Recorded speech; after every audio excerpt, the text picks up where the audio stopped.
जय हिंद साथियों। इस लॉकडाउन के दौरान भारतीय जनता पार्टी के नेताओं के तमाम बड़े बड़े दावे हम लोगों ने देखे।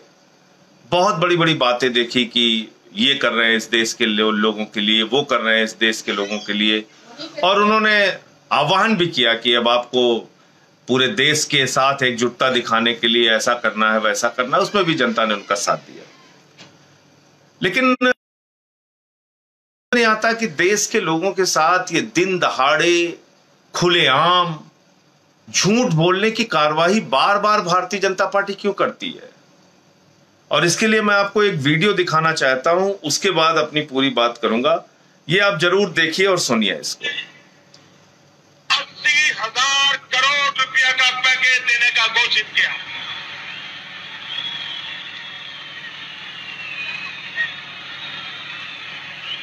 $80,000 करोड़ रुपया का पैकेज हमने तय किया है।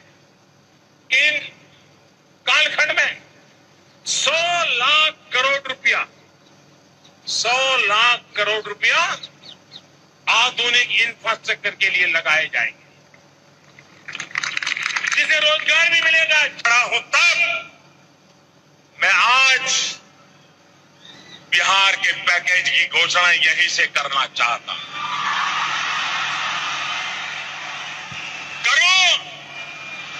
करो 50,000 करोड़ की ज्यादा करो, 60,000 करोड़ की ज्यादा करो, 70,000 करोड़ की ज्यादा करो, 75,000 करोड़ की ज्यादा करो, 80,000 करोड़ की ज्यादा करो, 90,000 करोड़ की ज्यादा करो। मेरे भाइयों बहनों, मैं आज वादा करता हूं, दिल्ली सरकार, कान बराबर ठीक रख के सुन लीजिए, दिल्ली सरकार 1.25 लाख करोड़ रुपए का पैकेज देगी। हर संकट के समय एक पैकेज घोषित करने की फैशन हो गई है। भाई आपको कुछ मिलता है क्या? इतने पैकेज आते हैं, मिला है कुछ? आपको मिला है कुछ? ये जो पैकेज घोषित करते हैं ना, और जो कुछ देते नहीं है, अब उनको पैक कर करके भेजने का समय आ गया। तो आपने देखा कि प्रधानमंत्री जी के बड़े बड़े दावे, उन्होंने 80,000 करोड़ रुपए का पैकेज जम्मू कश्मीर के लिए घोषित किया था, 1 लाख करोड़ रुपए का पैकेज आधुनिक इंफ्रास्ट्रक्चर डेवलप करने के लिए घोषित किया था, 1,25,000 करोड़ का पैकेज बिहार के लिए घोषित किया था। और इसके साथ साथ उन्होंने ये भी कहा कि ऐसे संकट के समय में पैकेज घोषित किए जाते हैं। वो किसी दूसरी मीटिंग का संदर्भ लेते हुए उन्होंने बोला है, किसी संकट के समय में कैसे पैकेजों की घोषणा की जाती है। और आज की तारीख में इस कोरोना संकट के समय में भी एक डेटा, एक बड़ा फिगर देश के सामने रखा गया। 20 लाख करोड़ रुपए का पैकेज पूरे हिंदुस्तान को दे दिया गया। लेकिन क्या इसमें गरीबों के लिए कुछ मिला? क्या इस पैकेज की जमीनी कोई वास्तविकता या सच्चाई आपको दिखती है? इस पर बहुत चर्चा हो चुकी है, आप सारे लोग जानते हैं। लेकिन इसके अलावा भी मैं एक और बात इस कोरोना संकट के समय में जो बीजेपी का दावा था, उसका सच आपके सामने रखना चाहूंगा। और वो सच ये है कि बीजेपी ने यह आह्वान किया था कि पूरे देश में 1 करोड़ कार्यकर्ता, पहली बात तो आप ये जान लीजिए कि बीजेपी की जो मेंबरशिप है पूरे देश में, वो 180 मिलियन यानी करीब करीब 18 करोड़ सदस्य बीजेपी के हैं। बीजेपी अपने आप को पूरे दुनिया की सबसे बड़ी पार्टी होने का दावा करती है। तो 180 मिलियन बीजेपी के मेंबर हैं, ये देख लीजिए, आप गूगल पे जाएंगे आपको पता चल जाएगा। और 180 मिलियन का मतलब 18 करोड़ सदस्य बीजेपी के हैं। अब आगे आते हैं।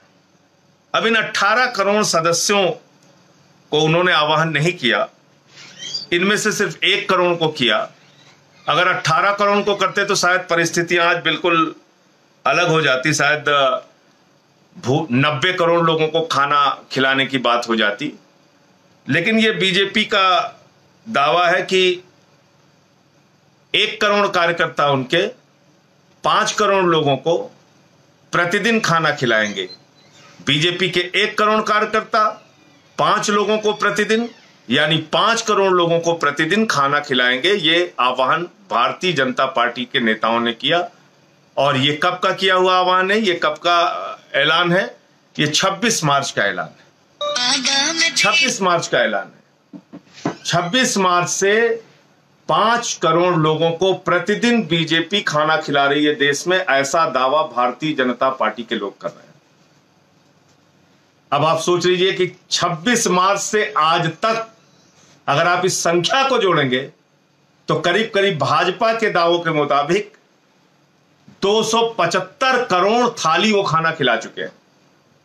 275 करोड़ थाली, आप समझ पा रहे हैं कितना बड़ा दावा है बीजेपी का? आपको कहीं दिखा देश में 5 करोड़ लोगों को बीजेपी खाना खिला रही प्रतिदिन? आपको कहीं दिखा कि 275 करोड़ थाली खाना अब तक बीजेपी पूरे देश में खिला चुकी है? आपको कहीं ये बातें दिखी? और 18 करोड़ उनके मेंबर हैं। अगर मेंबरों का दावा कर देते तो मेरे ख्याल से 90 करोड़, मुझे तो लगता है कि पड़ोसी देश भूटान को, नेपाल को, बांग्लादेश को और श्रीलंका को, सबको, अड़ोस पड़ोस के सारे देशों को खाना खिलाने का दावा कर देती बीजेपी। लेकिन चलो अच्छा है कि उन्होंने 1 करोड़ लोगों का दावा किया था। इस तरह का झूठ भारतीय जनता पार्टी क्यों बोलती है? आए दिन आम आदमी पार्टी पे सवाल उठाते हैं। केजरीवाल 10 लाख लोगों को रसोई चला रहे हैं कि नहीं चला रहे हैं? केजरीवाल 10 लाख लोगों को खाना खिला रहे हैं कि नहीं खिला रहे हैं? आम आदमी पार्टी 10 लाख लोगों की रसोई चला रही है कि नहीं चला रही है? अरे भाई, तुमने जो दावा किया है वो 1 करोड़ कार्यकर्ता 5 करोड़ लोगों को खाना खिलाएंगे, यानी प्रतिदिन आप 5 करोड़ हिंदुस्तानियों को कोरोना संकट में खाना खिला रहे हैं। यह बीजेपी का दावा है। और मैं बड़ी विनम्रता पूर्वक आप सब लोगों से पूछना चाहता हूं, आप बता दीजिए, क्या आपको लगता है 5 करोड़ लोगों को पूरे देश में बीजेपी प्रतिदिन खाना खिला रही है? उसके कार्यकर्ता खाना खिला रहे हैं? ये दावे में कहीं आपको दूर दूर तक कोई सच्चाई नजर आती है? तो ऐसा झूठ, ऐसा दिन दहाड़े झूठ बोलना, खुलेआम झूठ बोलना, गरीबों का मजाक उड़ाना, ये क्यों भारतीय जनता पार्टी बार बार करती है? गरीब विरोधी मानसिकता बीजेपी की है।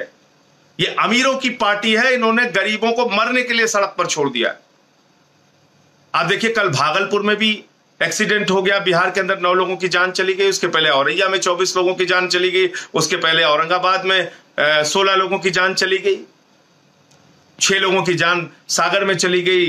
5 लोगों की जान मुजफ्फरनगर में चली गई। पूरे देश में मजदूर जो है, प्रवासी मजदूर, वो जमीन पर, सड़क पर बैठा है, आस लगाए घर जाने के लिए। वो उसके पांव में छाले पड़ जा रहे हैं। माताओं बहनों की ऐसी घटनाएं सामने आती हैं, आंख से आंसू निकल आएगा। एक महिला की डिलीवरी रास्ते में हो गई। इस तरह की खबरें आ रही, लोग मर जा रहे हैं चलते चलते। लेकिन झूठ पे झूठ, झूठ पे झूठ, झूठ पे झूठ। कल आपने देखा गृह मंत्रालय का आदेश आ गया। अब गृह मंत्रालय कह रहा है राज्यों से अनुमति लेने की जरूरत नहीं है, ट्रेन चल सकती है। इसके पहले पीयूष गोयल जी क्या कह रहे थे? बंगाल की राज्य सरकार हमको अनुमति नहीं दे रही है, छत्तीसगढ़ की राज्य सरकार हमको अनुमति नहीं दे रही है, झारखंड की राज्य सरकार हमको ट्रेन चलाने की अनुमति नहीं दे रही है। और मैंने तब भी कहा था, आम आदमी पार्टी ने तब भी कहा था, एनडीएमए एक्ट लागू है, नेशनल डिजास्टर्स मैनेजमेंट एक्ट, यानी इस एक्ट के तहत भारत की सरकार, केंद्र की सरकार, बीजेपी की सरकार राज्यों को निर्देश जारी कर सकती है। उसको किसी अनुमति की जरूरत नहीं। जब आप लॉकडाउन घोषित करने के लिए अनुमति नहीं लेते हैं राज्यों की, तो आप ट्रेन चलाने के लिए अनुमति का बहाना क्यों करते हैं? क्यों बार बार अनुमति का एक बहाना लेके झूठ बोलते हैं देश के लोगों के साथ? कल गृह मंत्रालय ने आदेश कर दिया कि अब राज्यों की अनुमति की जरूरत नहीं है, अब ट्रेनें चल सकती हैं। इसका मतलब इन 10 दिनों तक आप जानबूझकर इन गरीब लोगों को सड़क पर मरने के लिए मजबूर किया आपने। तो यह है बीजेपी की सच्चाई, यह है बीजेपी की असलियत, यह है बीजेपी का असली चेहरा। इस महामारी के, इस संकट के समय में भी वो लोग झूठ बोलने में, फरेब बोलने में, लोगों के साथ छल करने में बाज नहीं आ रहे हैं। इनको पहचानिए, इनको जानिए। इंकलाब जिंदाबाद।